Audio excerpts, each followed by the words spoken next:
अस्सलाम वालेकुम नाज़रीन। इशूज़ में तव्हांखे भली कार। मकानी चूंडूं 15 जनवरी ते थियण तरफ़ वञी रहियूं आहिनि। 15 जनवरी ते मकानी चूंडूं जीअं त इंतहाई अहम हूंदियूं आहिनि। म्यूनिसिपल कमेटीज़ जो सॼी दुनिया जे अंदरि जेको रोल आहे उहो इंतहाई अहम हूंदो आहे। काउंसिल्स जो रोल, टाउन्स जो रोल, हेठी सतह जा जेके नुमाइंदा, अवामी नुमाइंदा, अवाम जी घिटी घेड़े रोड रस्तनि सां पाणी ऐं नंढनि नंढनि इशूज़ ते अवाम जे विच मां ई चूंडी अचनि था।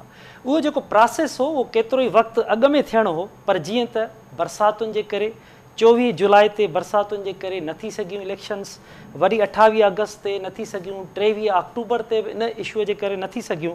जंहिंखां पोइ 22 नवंबर ते इलेक्शन कमीशन 15 जनवरीअ ते चूंडुनि जो ऐलान कयो आहे। असां अॼु इन इंतहाई अहम इशूअ ते ॻाल्हि ॿोल कंदासीं। कराची ऐं हैदराबाद डिवीज़न्स, जेके 2 डिवीज़न्स में जे 16 ज़िलनि में चूंडूं थियण वञनि पियूं। फर्स्ट फेज़ में जेके पहिरियां 4 जेके डिवीज़न्स हुआ उन में मीरपुर ख़ास, नवाबशाह, सखर, लाड़काणो उन जूं थी चुकियूं आहिनि। इन अहम इशू ते असां ॻाल्हि ॿोल लाइ असांखे कराची स्टूडियो में जॉइन कयो आहे असगर अली सियाल साहब, जॉइंट सूबाई इलेक्शन कमिश्नर सिंध आहिनि। असगर साहब, तव्हांजी वॾी महिरबानी, वेलकम थो तव्हांखे चइजे, तव्हां असांखे टाइम ॾिनो। वहीद राजपर साहब असांखे कराची स्टूडियो में जॉइन कयो आहे, चीफ रिपोर्टर KT न्यूज़ आहिनि। वही साहब, तव्हांखे वेलकम थो चइजे।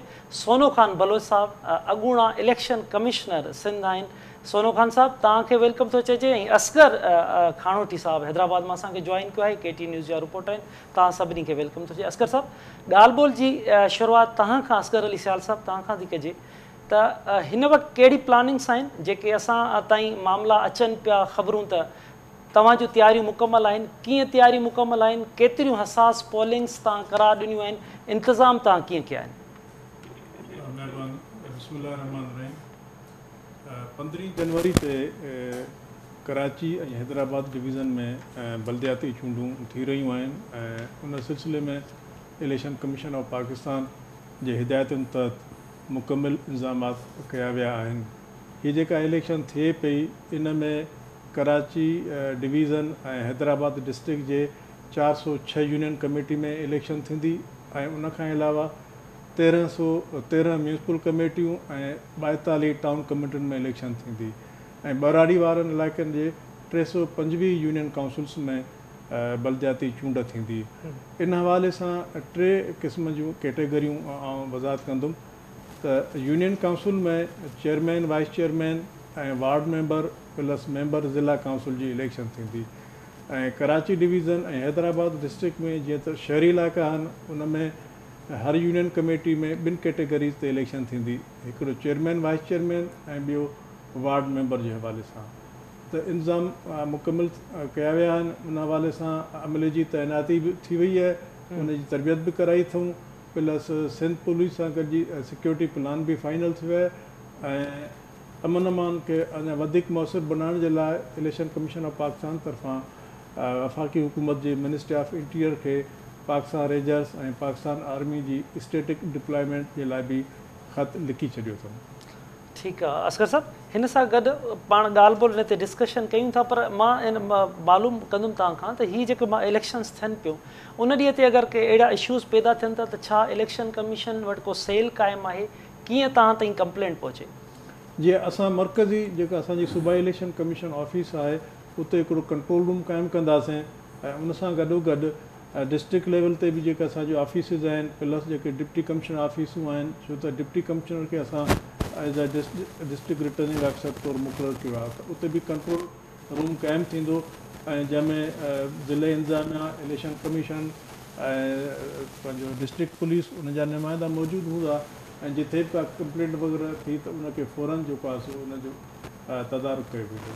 ठीकु आहे भाई साहब, असगर साहब जी तव्हां ॻाल्हि ॿोल ॿुधी त केतिरियूं हसास पोलिंग्स आहिनि, छा आहिनि, त पर हिन वक़्तु जीअं त इन तयारियुनि जे हवाले सां त सिक्योरिटी जो प्लान कहिड़ो जोड़ियो वियो आहे ऐं सियासी तौर ते जीअं त MQM जी दरख़्वास्त रद्द थी आहे, उनखां पोइ इलेक्शन थियण तरफ़ वञनि पियूं, छा के कुझु ख़दशा मौजूदु आहिनि त MQM बाइकाट तरफ़ वेंदी? ॾिसो असलम, पहिरियां त इलेक्शन जेकी मकानी इदारनि जूं चूंडूं आहिनि मुसलसिल ऐं जेको आहे रोल जो शिकार हुयूं।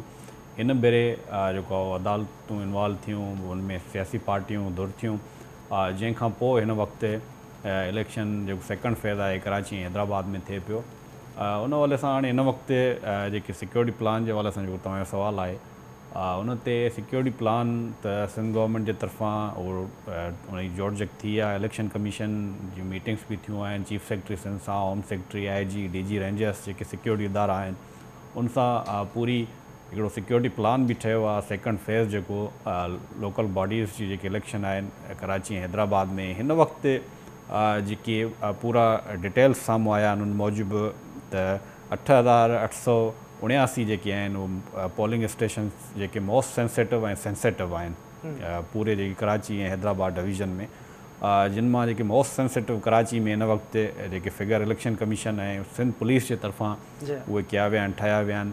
त उन में 1340 जेके आहिनि मोस्ट सेंसिटिव पोलिंग स्टेशन्स आहिनि। सेंसिटिव पोलिंग स्टेशन्स जेके कराची में आहिनि उहे 3,655 जेके पोलिंग स्टेशन्स आहिनि। टोटल जेके सेंसिटिव ऐं मोस्ट सेंसिटिव कराची में हिन वक़्तु ताईं 4,995 पोलिंग स्टेशन्स जेके नोटिफाई कया विया आहिनि।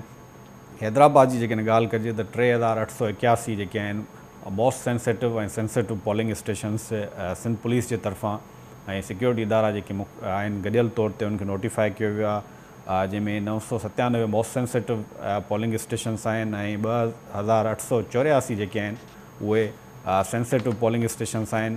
हिन वक़्तु ताईं जेके मुख़्तलिफ़ इदारनि जे तरफ़ां जेकी पुलिस जी जेकी डिप्लॉयमेंट आहे उन हवाले सां जेके डिटेल्स साम्हूं आया आहिनि उन में पुलिस जे तरफ़ां 67,684 जेके आहिनि उहे इन पोलिंग स्टेशन्स ते जेके सेंसिटिव मोस्ट सेंसिटिव आहिनि कराची ऐं हैदराबाद डिवीज़न में, उते इहे एहलकार जेके आहिनि मुक़ररु कया वेंदा। हिन वक़्तु ताईं जेकी सिंध पुलिस जेकी दरख़्वास्त कई आहे सिंध गवर्नमेंट खे, इलेक्शन कमीशन खे, त 4,803 जेकी हिन वक़्तु ताईं शॉर्टफॉल आहे, खोट आहे एहलकारनि जी, जंहिंखे पूरो करण लाइ इलेक्शन कमीशन बि पाक फ़ौज जी जेको मदद घुरी आहे। मिनिस्ट्री ऑफ इंटीरियर खे ख़तु लिखियो वियो आहे। हिन हवाले सां रेंजर्स जी जेको आहे मदद वरिती वई आहे।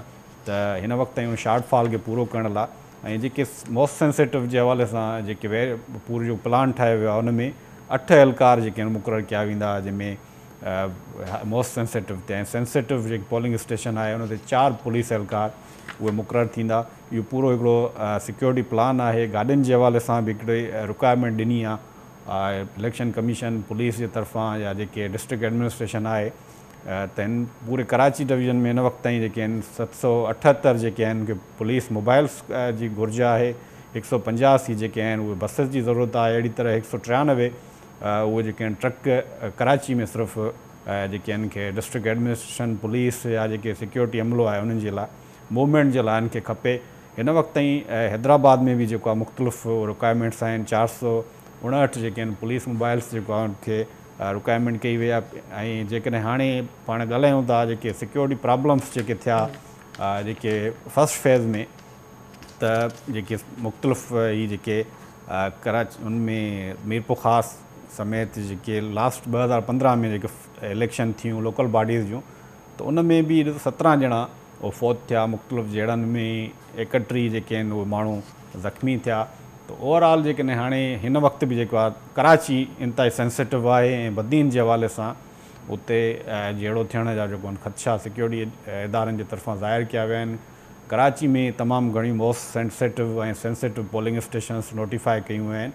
त पुलिस जी बि शार्टेज आहे। हिन वक़्तु ताईं अञा उहो वफ़ाक़ी हुकूमत जे तरफ़ां डिसाइड न थी सघियो आहे त फ़ौज ऐं जेको आहे रेंजर्स जे हवाले सां का बि फ़ैसिलो साम्हूं अञा ताईं न आयो आहे। इलेक्शन कमीशन गुज़िरियल ॾींहुं जेको ख़तु लिखियो आहे। बाक़ी जेके सिंध हाई कोर्ट मां अॼु जेके अपडेट्स आई आहे, फ़ैसिलो आयो आहे MQM जे तरफ़ां जेके हल्का बंदियुनि जे हवाले सां तकबंदियुनि जे हवाले सां दरख़्वास्त ॾिनी वई उहा रद्द थी वई आहे।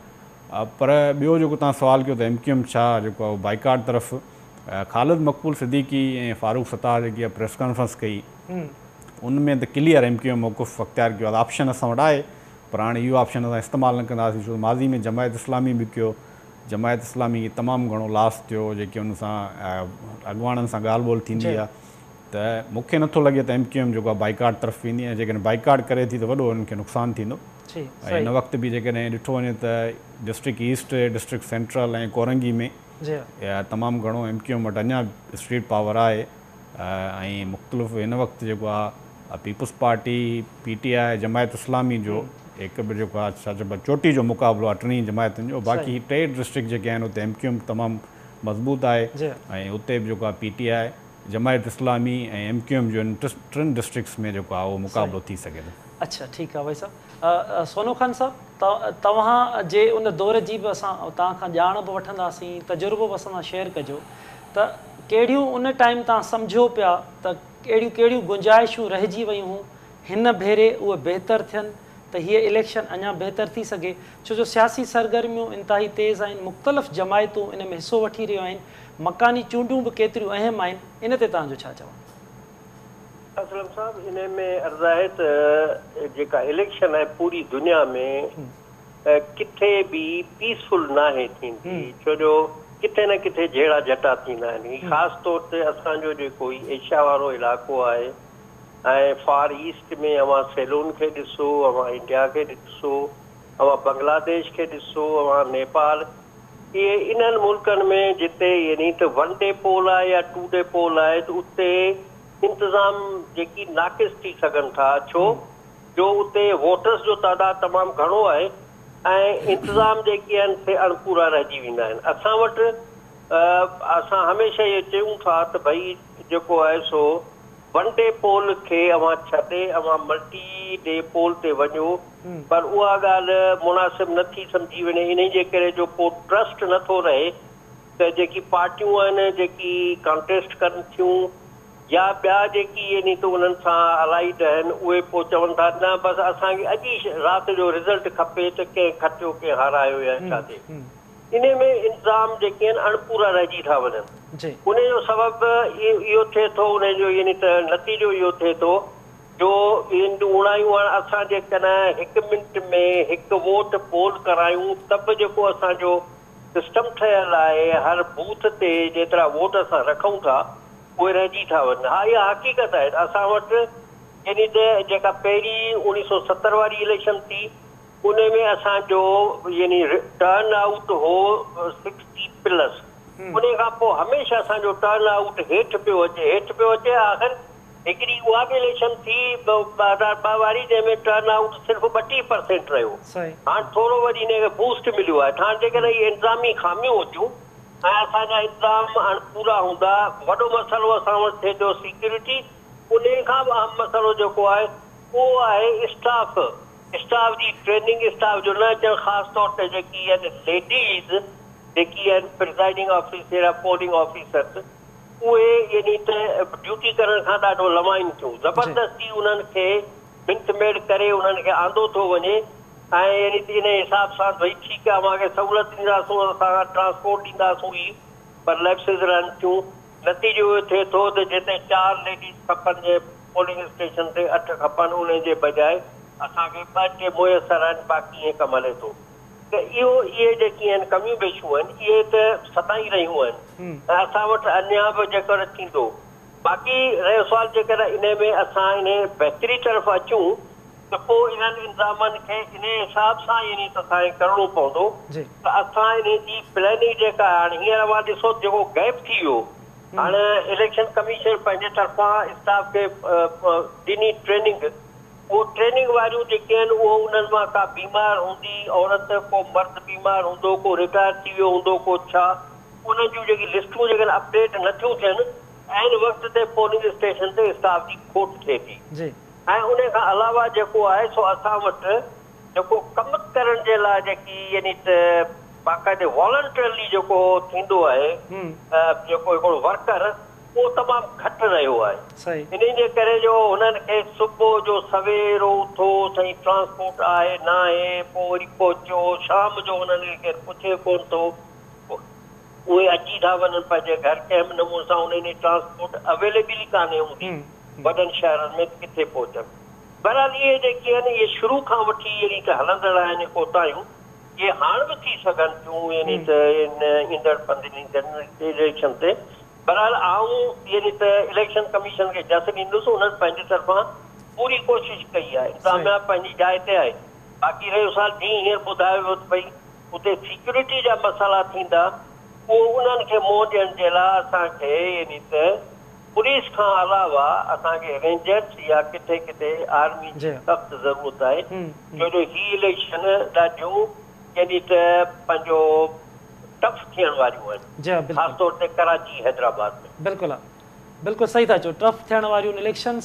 असगर खानोठी साहब, हैदराबाद में केतिरियूं जेके बिना मुक़ाबले माण्हू कामयाब थिया आहिनि, मेयर जी इलेक्शन्स खे कीअं छा था ॾिसो? पीपुल्स पार्टीअ खे केतिरी अञा ज़रूरत पवंदी? MQM केतिरो टफ टाइम ॾींदी? ऐं सॼी डिवीज़न में केतिरनि उमेदवारनि हिसो वरितो आहे?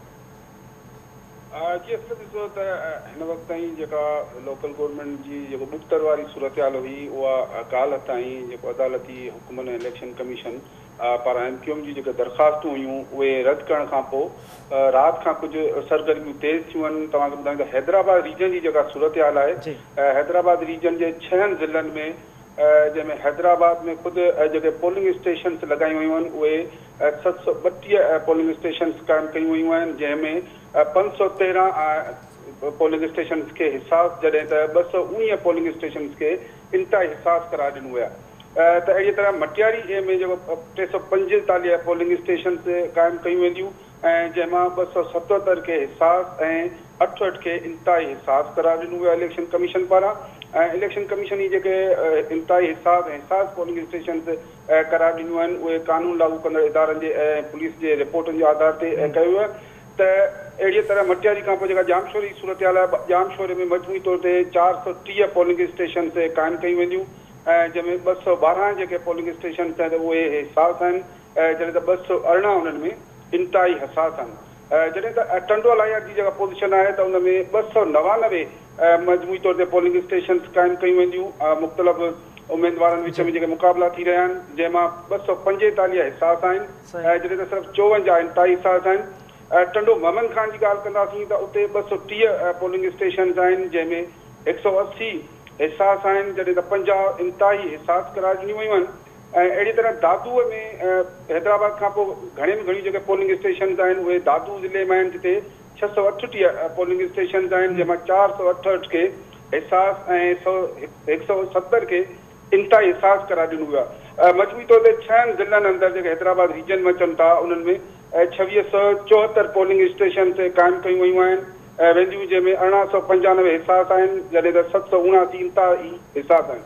त इलेक्शन कमीशन इन्हनि जेके हिसास आहिनि उन्हनि ते एहलकार ऐं रेंजर्स मुक़ररु करण जो प्लान थियो आहे, जॾहिं त जेके इंतिहाई हिसास पोलिंग स्टेशन्स आहिनि उते पुलिस ऐं रेंजर्स खां सवाइ उते उन्हनि पोलिंग स्टेशन्स ते जेके बि 6 ज़िलनि में इंतिहाई हिसास करार ॾिनियूं वयूं आहिनि और उते CCTV कैमराऊं बि लॻाई वेंदियूं। इन हवाले सां इलेक्शन कमीशन इहो वाज़िब कयो आहे त जेके बि इंतिहाई हिसास पोलिंग स्टेशन्स आहिनि सॼी रीजन में उते पुलिस एहलकार रेंजर्स एहलकारनि खां सवाइ CCTV कैमराऊं बि लॻाई वेंदियूं। जॾहिं त हैदराबाद में मजमूई तौर ते जेको हिन वक़्त ताईं 6 रीजन में जेके मुक़ाबला थी रहिया आहिनि उहे तव्हांखे ॿुधायूं त हैदराबाद में मजमूई तौर ते 551 उमेदवार मुख़्तलिफ़ सीटुनि ते, जंहिंमें chairman, wise chairman, general council आहिनि ऐं हैदराबाद जी त तव्हांखे ख़बर आहे त म्यूनिसिपल कॉर्पोरेशन आहे, उन में मजमूई तौर ते 160 यूनियन कमेटियूं आहिनि। जॾहिं त हैदराबाद खां पोइ जॾहिं मटियारी जी ॻाल्हि कंदासीं त मटियारीअ में 715 उमेदवारनि में मुख़्तलिफ़ उहिदनि ते हिसो वठी रहिया आहिनि, जिन में विच में मुक़ाबला आहिनि। उन खां पोइ जामशोरो में 839 उमेदवार मुख़्तलिफ़ जनरल काउंसिल आहे, चेयरमैन, वाइस चेयरमैन ऐं जेके ॿियूं सीटूं आहिनि उन्हनि ते 839 उमेदवार हिसो वठी रहिया आहिनि। टंडो लायर में 781 उमेदवार हिसो वठी रहिया आहिनि। अहिड़ी तरह टंडो मोहम्मद खान में 452 ऐं दादू में 1436 उमेदवार हिसो वठी रहिया आहिनि। तव्हांखे ॿुधाईं त जेका हींअर हैदराबाद जे 6 ज़िलनि जी जेका वोटरनि जी लिस्ट आहे सूरत हाल, उन में हैदराबाद सभ खां वधीक आहे, जिते 10,53,121 रजिस्टर्ड वोटर आहिनि। हाणे ॾिसे थो उनजो टर्न आउट कीअं थो रहे, जेका MQM जे बाइकाट ऐं हिसे वठण वारी पाण इन ते ॻाल्हायूं था त हैदराबाद ज़िले ते जेके पीपल्स पार्टीअ जा कुझु बिना मुक़ाबले उमेदवार बि कामयाब थिया आहिनि, केतिरा उन्हनि खे वधीक जीअं त मेयर जे लाइ अञा वधीक उन्हनि खे ज़रूरत पवंदी? जी ठीकु आहे सर, ॻाल्हि ॿोल पाण जारी रखूं था। असगर अली सियाल साहब असां सां गॾु मौजूदु आहिनि। जी असगर, मुंहिंजो आवाज़ अचे थो तव्हांखे?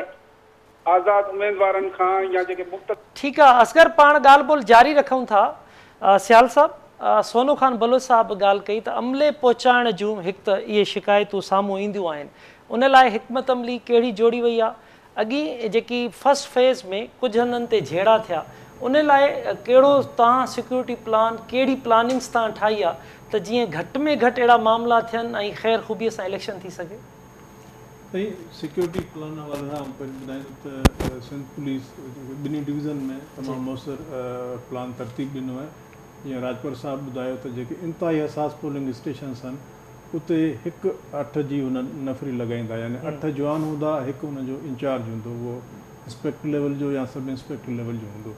अहिड़े हिसाब सां जेके हिसास पोलिंग स्टेशन्स आहिनि उते 4 जवान ऐं प्लस हिकु हुनजो इंचार्ज हूंदो।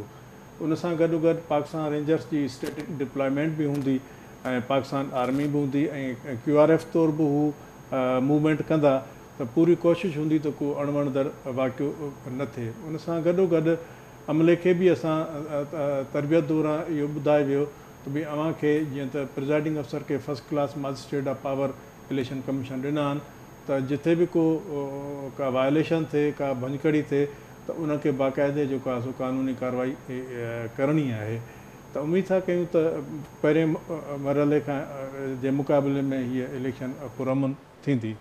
ॿियो जेको तव्हांजो सुवाल हो अमले जे हवाले सां, त असां हिन दफ़े पूरी कोशिशि कई आहे त इनखे अमले खे असां जॾहिं ट्रेनिंग कराईसीं त उन्हनि खे पाबंद कयोसीं त भई अव्हांखे जेको आहे सो ड्यूटी करणी आहे ऐं न कंदो त अव्हांखे जेको आहे सो एक्शन थींदो। छो जो कानून में बि आहे त जेको अमलो घुसाईंदो या हथु रांदि कंदो इलेक्शन जे सामान सां, त उनजे ख़िलाफ़ बि जेको आहे सो सज़ा मौजूदु आहे। ऐं प्लस असां फंड्स जेको आहे सो DRO साहिबान खे ॾेई छॾिया आहिनि गाॾियुनि जे हवाले सां, त उहे गाॾियुनि जो बंदोबस्तु कनि ऐं अमले खे जेको आहे सो गाॾियुनि जे हिकिड़ो ॾींहुं परियां पोलिंग स्टेशन ते पहुचाइणो आहे ऐं इलेक्शन जे टाइम ख़तमु थियण खां पोइ उन्हनि खे वापसि खणी अचिणो आहे। त उहे पंहिंजो कम्यूनिकेशन प्लान बि उन्हनि ठाहियो आहे, पंहिंजो DRO साहिबान ऐं ट्रांसपोर्टेशन प्लान।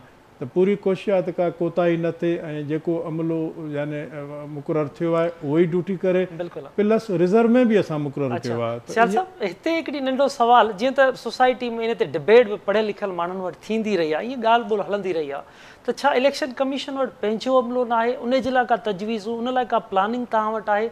जीअं हर भेरे थिए थो, या इहो ई तरीक़ेकारी इहो बहितरु आहे जेको टीचर्स वारो आहे? ॾिसो, पाकिस्तान जे आइन में हिकु आर्टिकल आहे 220, उन तहत जेके बि इंतिज़ामी इदारा आहिनि उहे इलेक्शन कमीशन जी मदद करण लाइ पाबंद आहिनि। असांजो हर डिस्ट्रिक्ट में या डिवीज़न लेवल ते हिकिड़ो महदूद अमलो हूंदो आहे ऐं हीअ हिकु इलेक्शन कराइण वॾी एक्सरसाइज़ आहे। सो पोलिंग स्टेशन्स आहिनि, पोलिंग बूथ आहिनि, उते तमामु लखनि जे हज़ारनि तइदाद में अमलो घुरिजे थो। इन करे असां जेको आहे सो मुख़्तलिफ़ जेके इदारा आहिनि वफ़ाक़ी हुकूमत जा या सूबाई हुकूमत जा, उन्हनि जे अमले जूं ख़िदमात वठंदा आहियूं एज़ ए प्रिज़ाइडिंग अफ़सर या असिस्टेंट प्रिज़ाइडिंग अफ़सर, पोलिंग ऑफिसर। इन करे असां जेको आहे सो उन आर्टिकल 220 तहत उन जूं ख़िदमतूं वठंदा आहियूं। असांजो अमलो महदूद तइदाद में आहे। सही। अच्छा सियाल साहब, इन सां गॾु ई त टर्न आउट जेको फर्स्ट फेज़ में रहियो, छा था सम्झो सेकेंड फेज़ में उन खां वधीक रहंदो? ऐं इन सां गॾोगॾु ख़्वाजा सरान खे बि तव्हां नुमाइंदगीअ जी ॻाल्हि थी आहे, उन हवाले सां कहिड़ी प्लानिंग आहे?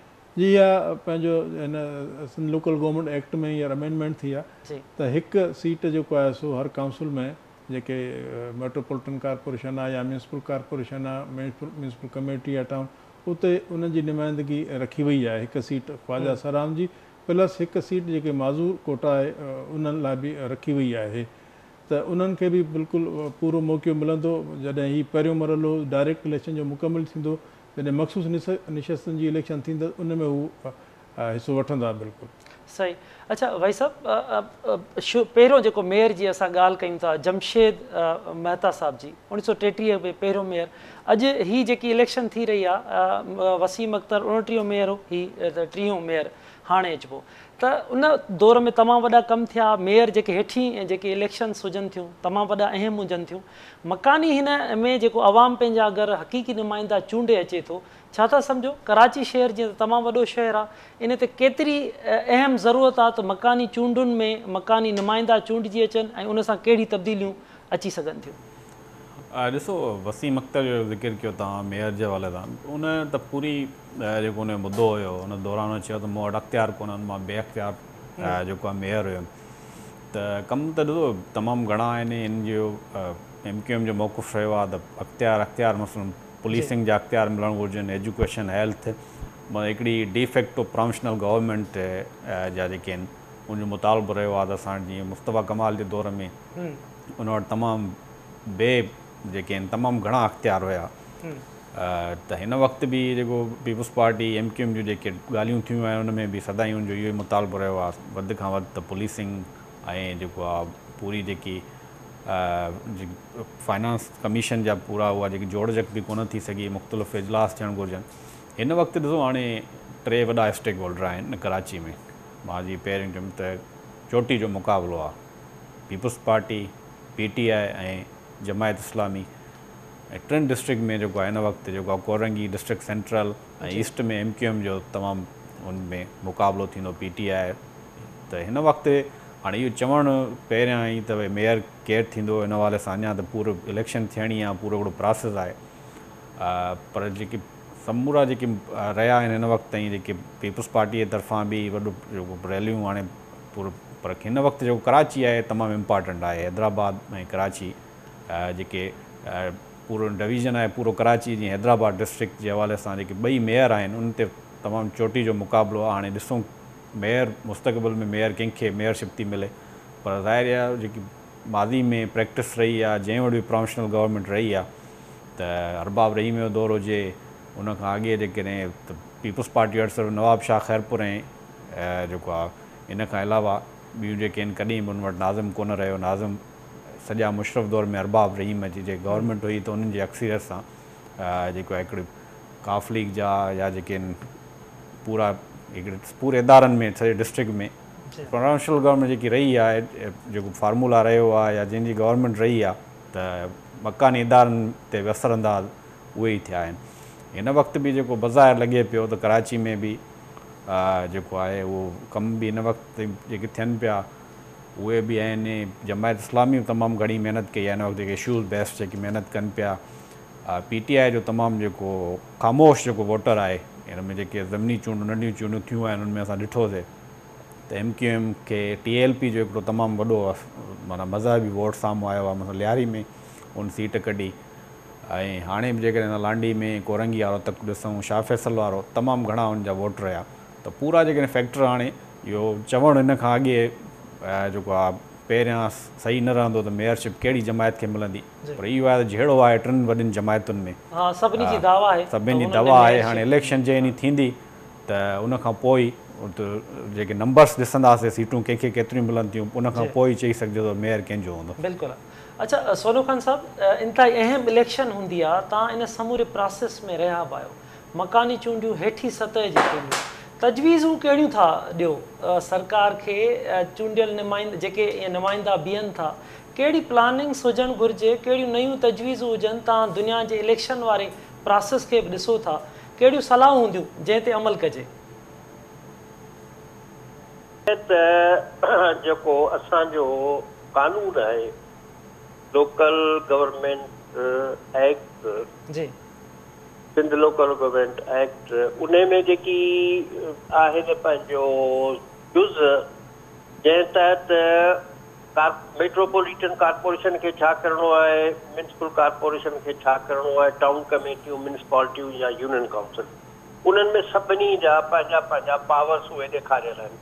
त उन्हनि खे कहिड़ियुनि कहिड़ियुनि ॻाल्हियुनि खे ॾिसणो आहे, टैक्स रिकवरी कीअं करणी आहे, छा करिणो आहे, ऐं पंहिंजे रीति रोज़मर्रा जे कारोबार खे कहिड़े नमूने सां हलाइणो आहे। हाणे रहियो सुवाल त उन में इहो आहे त उहो जेको आहे मेयर आहे या चेयरमैन, उहो उन ते केतिरे क़दुरु अमल करे थो या अमल कराए सघे थो, असांखे इन ॻाल्हि खे ॾिसणो आहे। ॿी ॻाल्हि त जेकॾहिं यानी त सिर्फ़ु यानी त कमु घटि ऐं यानी त पिटको घणो वारो उहो त जेको तरीक़ो आहे सो सही, हिते जेकी सुठा एडमिनिस्ट्रेटर आहिनि उहे पंहिंजो पाण में उहे ज़रिया पैदा कंदा आहिनि त असांखे यानी कहिड़े नमूने सां कमु करिणो आहे ऐं उन खे कहिड़े नमूने सां यानी त सॼे यानी त पूरी पंहिंजी जेका अथसि ज्यूरिसडिक्शन उन में बराबरी जे बुनियाद ते उन कमु कराइणु खपनि। ईअं न जो त पिक एंड चूज़ ते पोइ जेको यानी थिए त हिकिड़ा माण्हू राज़ी ॿिया माण्हू नाराज़, त उन नमूने सां पोइ सिस्टम कोन हलंदो। असांखे सिस्टम हलाइण जे लाइ हिकिड़ी अख सां सभिनी इलाइक़नि खे ॾिसणो आहे किथे किथे सफ़ाई न आहे, सभिनी हंधनि सफ़ाई थियणु खपे, किथे कहिड़ो यानी त कहिड़ी शइ जी ज़रूरत आहे, रोड रस्ता नालियूं इन सभिनी खे बराबरी जे बुनियाद ते करणु खपनि त शिकायतूं घटि रहंदियूं। उन खां अलावा ॿी ॻाल्हि आहे त अवां यानी त जेको अवां जो ज़ुमे आहे टैक्स रिकवरी या फंड जनरेट करण जे लाइ, उन जे लाइ केतिरी महिनत कनि था, पोइ उन में जेकॾहिं उहे महिनत पूरी नथा कनि ऐं पैसो गवर्नमेंट वटि नथो अचे ऐं उहे पंहिंजो नथा कनि, असां रुॻो OZT जे आसिरे ते वेठा आहियूं त इहे पंहिंजो पैसा मिलंदा ऐं उनखे कहिड़े नमूने सां यानी ख़र्च करिणो आहे, उनजी पूरी प्लानिंग न थींदी त पोइ इहो ईअं थींदो त यानी त के कमु थिया के कोन थिया, वक़्तु पूरो थी वियो, सुभाणे शिकायतूं शुरू थियूं त अलाए हिन कमु कोन कयो हुन कमु कोन कयो। इन जे लाइ पूरी पहिरीं त बजट ते नज़रसानी कजे, पोइ वेही उन जे डेवलपमेंट स्कीम खे ॾिसजे, जेकी पगारनि जा पेंशन जा या ॿिया जेकी बि उन में लाइबिलिटीज़ आहिनि उन पैसा अलॻि अचनि था ऐं ही जेकी डेवलपमेंट वारा कम आहिनि उन डेवलपमेंट जे कमनि खे प्रायोरिटी ते ॾिसजे त भई पहिरीं प्रायोरिटी हिन कम खे ॾिजे या हुनखे कम खे ॾिजे, उन जे लाइ वेही मीटिंग कजे, उन में मोनोपोली अख़्तियार न कजे। जेकॾहिं मोनोपोली अख़्तियार थींदी त पोइ इहो इंसाफ़ कोन थींदो, उन में मेयर खे या चेयरमैन खे उनखे पंहिंजे प्रायोरिटीज़ खे नज़रसानी करणु खपे त मूंखे इलाइक़े जी पूरी नमूने सां हिकु जहिड़ी ख़िदमत करणी आहे त उन में जेको थींदो त आईंदे यानी जे लाइ इहो थियो।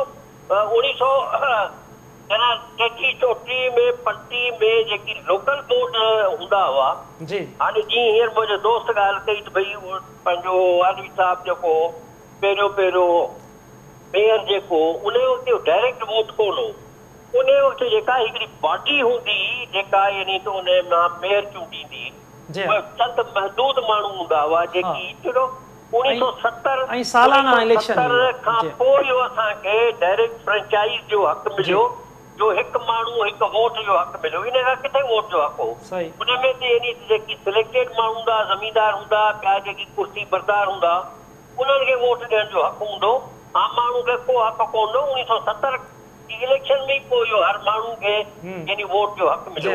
कारण उन खां जेकी अॻे थींदा त उन्हनि में यानी एतिरी यानी त हूंदी, आबादी घटि हूंदी, ज़रूरतूं माण्हुनि जूं यानी त अहिड़ियूं कोन हूंदियूं जंहिंसां यानी कजे रोड रस्ता। हीअं त वॾा वॾा शहर केतिरा पखिड़िजी विया आहिनि, उन्हनि खे ॾिसजे त सेंट्रल जेकी लोकेटेड एरिया आहिनि उन्हनि ते तवजो न ॾिजे त ही 8 रोड मूं ठाराए छॾिया, 8 पुलूं ठही वियूं हलियूं। जेकी सुबर्ब एरिया आहिनि, जेकी यानी पासे वारा एरिया आहिनि, उन्हनि गंद लॻो पियो आहे, उन में यानी का सफ़ाई कान्हे। बिल्कुलु वॾा चैलेंजेस आहिनि, सही था चओ, नुमाइंदनि लाइ वॾा चैलेंजेस सोचणु खपनि। बिल्कुलु सोनू खान साहब, बहितरी थींदी हिननि काउंसिल। जी हा, बिल्कुलु आबादी वधीक चैलेंजेस आहिनि। असगर खानोटी साहब, मुख़्तलिफ़ जमायतूं, पीपल्स पार्टी हुजे, GDA, कॉम्परस, PTI समूरा, उन्हनि जूं सियासी सरगर्मियूं हैदराबाद में कीअं आहिनि ऐं केतिरो हिक ॿिए सां उन्हनि जा मुक़ाबला सख़्तु थींदे नज़र अचनि था? सूरत हाल आहे GDA या कॉम्परस ते एॾा सरगर्म न पिया अचनि, सवाइ हिकु यूनियन कमेटी आहे कासमाबाद जी ऐं कुझु हिकु बहिराड़ीअ जी आहे। बाक़ी शहरी इलाइक़नि में 3 ॾींहं अॻु PTI पारां हिकु वॾी रैली कढी वई ऐं उहा यकीनन हुई त महांगाई जे ख़िलाफ़, पर जीअं त लोकल गवर्नमेंट जूं इलेक्शन वेझियूं हुयूं त उन मां इहो ई अंदाज़ो लॻाए सघिजे थो त उहो हुनजो पावर शो हो लोकल गवर्नमेंट जे इलेक्शन्स में पंहिंजे वोटर्स खे, पंहिंजे हमदर्दनि खे मुतहरिक करण जे लाइ, जंहिंमें अॻूणे गवर्नर इमरान इस्माइल, अली ज़ैदी ऐं अली मादिल शेख साहब जिन शिरकत कई उन्हनि जी अॻुवाणी में। तमामु वॾी रैली रही। उन खां सवाइ पीपुल्स पार्टी जूं काफ़ी ॾींहंनि खां सरगर्मियूं तेज़ आहिनि, छाकाणि त हिन वक़्तु जेका पीपुल्स पार्टी नयूं तकबंदियूं थियूं आहिनि, हैदराबाद म्यूनिसिपल कॉर्पोरेशन जो दर्जो हासिलु कयो आहे, त पीपुल्स पार्टी जी वधि खां वधि कोशिशि आहे त ही पहिरियों मेयर उन्हनि जे हवाले थिए ऐं उहे उन में कामयाबु थियनि। ऐं हिन वक़्तु ताईं जेका उन्हनि हिकमत अमली कई आहे उन में इहो लॻी रहियो आहे ऐं त हू पंहिंजे कामयाबीअ या हिकमत अमलीअ में कामयाबु नज़र ईंदे पिया अचनि। छाकाणि जो जेको टंडो जाम आहे, कासमाबाद वारो इलाइक़ो आहे, सिटीअ जा काफ़ी अहिड़ा इलाइक़ा आहिनि ऐं उन खां सवाइ ख़ुदि लतीफ़ाबाद जा शहरी इलाइक़ा बि कुझु अहिड़ा आहिनि जिते पीपुल्स पार्टी काफ़ी सीटूं खणण जे पोज़ीशन में आहे। छाकाणि त MQM ऐं PTI जो जेको वोट विरहाइजे थो ऐं हिन वक़्तु PTI, MQM ऐं पीपुल्स पार्टी शहरी इलाइक़नि में जेके बहिराड़ीअ वारा इलाइक़ा आहिनि उते PTI ऐं MQ में एतिरी मुतहद या सरगर्म नज़र न पई अचे, पर शहरी इलाइक़नि में इहे टी पार्टियूं नज़र तमामु घणी मुतहरिक आहिनि ऐं पंहिंजो सीटूं खटण जे लाइ नोच चोटी ज़ोर लॻाए रहियूं आहिनि। इन हवाले सां जेके हिन वक़्तु ताईं नज़र अचे पियो त पीपुल्स पार्टी PTI MQM जे वोटर साॻी कॉन्स्टिट्यूएंसीज़ में उहे साॻिया वोटर आहिनि। पीपुल्स पार्टी जो शहरी इलाइक़नि में पुराणो रिवायती वोटर आहे उहो यकीनन पीपुल्स पार्टी जी तरफ़ वेंदो, उहो PTI या MQM जे तरफ़ न वेंदो। त इन शइ जो पीपुल्स पार्टीअ खे फ़ाइदो नज़र ईंदे अचे पियो ऐं जंहिं महिल लॻे पियो त शहरी इलाइक़नि मां हिन दफ़े पीपुल्स पार्टी काफ़ी यूनियन कमेटियुनि जूं सीटूं खणण में कामयाबु वेंदी ऐं हिन वक़्तु ताईं बि जेके बिना मुक़ाबले सीटूं खयूं आहिनि पीपुल्स पार्टी उहे उन्हनि में शहरी इलाइक़ा बि शामिल आहिनि ऐं कासमाबाद जा इलाइक़ा बि शामिल आहिनि ऐं उन खां पोइ टंडो जाम वारो इलाइक़ो बि शामिल आहे जितां पीपुल्स पार्टीअ राति पीपुल्स पार्टीअ ॿिनि आज़ाद उमेदवारनि खे यूनियन कमेटी 46 ऐं यूनियन कमेटी 78 जे उमेदवारनि खे पंहिंजे हक़ में खणायो आहे। त उहो सिलसिलो जोड़ तोड़ वारो जारी आहे। त हिन वक़्तु ताईं MQM एतिरी सरगर्म असांखे नज़र न पई अचे हिन वक़्तु ताईं जेको हैदराबाद में अञा ताईं उन्हनि जी का सियासी रैली सियासी कार्नर मीटिंग या जलसो बि थींदे नज़र न पियो अचे, छो त MQM इलेक्शन मुलतवी कराइण जे लाइ इलेक्शन कमीशन ऐं अदालती फॉर्म इस्तेमालु करे रही हुई, तंहिं करे हुननि जी कोशिशि हुई त ही इलेक्शन मुलतवी थियनि। पर हाणे जीअं त बाक़ी इलेक्शन में 4 ॾींहं वञी बचिया आहिनि, तंहिं करे हाणे ॾिसजे त MQM कहिड़ी बि हिकमत अमली तइ करे ऐं सरगर्मियूं कहिड़े तरीक़े सां पंहिंजी शुरू थी करे। पर ऐं PTI काफ़ी सरगर्म आहे। शहरी इलाइक़नि में वॾा बैनर्स लॻल आहिनि, वॾा पोस्टर्स लॻल आहिनि ऐं उन्हनि जा कार्नर गॾिजाणी बि थी रहियूं आहिनि ऐं उन सां गॾु पीपुल्स पार्टी त अॻे ई तमामु घणो सरगर्म नज़र अचे थी। उन जेके मक़ामी बिल्कुलु हैदराबाद कराची मेयर्स जे इलेक्शन इंतहाई टफ हूंदी ऐं इंतहाई सख़्तु मुक़ाबिलो हूंदो। असगर अली सियाल साहब, आख़िर में उमेदवारनि लाइ तव्हांजो कहिड़ो पैगाम हूंदो? सही उमेदवारनि लाइ इहो आहे त जीअं असां पूरा इंतज़ाम कया आहिनि त उहे पंहिंजो भरपूर तरीक़े सां हिसो वठनि ऐं पुरअमन माहौल बनाइनि इलेक्शन जे हवाले सां ऐं पंहिंजे वोटर्स खे जेको आहे सो हू पंहिंजो मोटिवेट कनि त हू पोलिंग वारे ॾींहुं अची पंहिंजे पोलिंग स्टेशन ते वोट कास्ट कनि ऐं उमेदु आहे त सुठे नमूने सां इलेक्शन थी वेंदी। बिल्कुलु बिल्कुलु, वॾी महिरबानी असगर अली सियाल साहब, तव्हां KTN न्यूज़ खे वक़्तु ॾिनो। वहीद राजपर साहब तव्हांजी महिरबानी, सोनू ख़ान बलोच साहब ऐं असगर खानोटी साहब तव्हां सभिनी जी महिरबानी। नाज़रीन, इंतहाई अहम इशू मकानी चूंडूं भरपूर अंदाज़ में उन में हिसो बि वठणु घुरिजे ऐं पुरअमन अंदाज़ में, जीअं असगर अली सियाल साहब इलेक्शन कमिश्नर असांखे ॿुधाया त पुरअमन अंदाज़ में सभिनी खे इन में हिसो वठी वधि में वधि वोट इन में विधा वञनि त जीअं हेठी सतह जा जेके असांजा चूंडियल नुमाइंदा चूंडिजी अचनि, घिटीअ जा रोड रस्तनि जा अवामी मसइला हल थी सघनि। वरी नवां इशू सां गॾु ॿीहर गॾु हूंदासीं। तेसिताईं पंहिंजे मेज़बान असलम हैदर खे ॾींदा इजाज़त। अल्लाह भाई।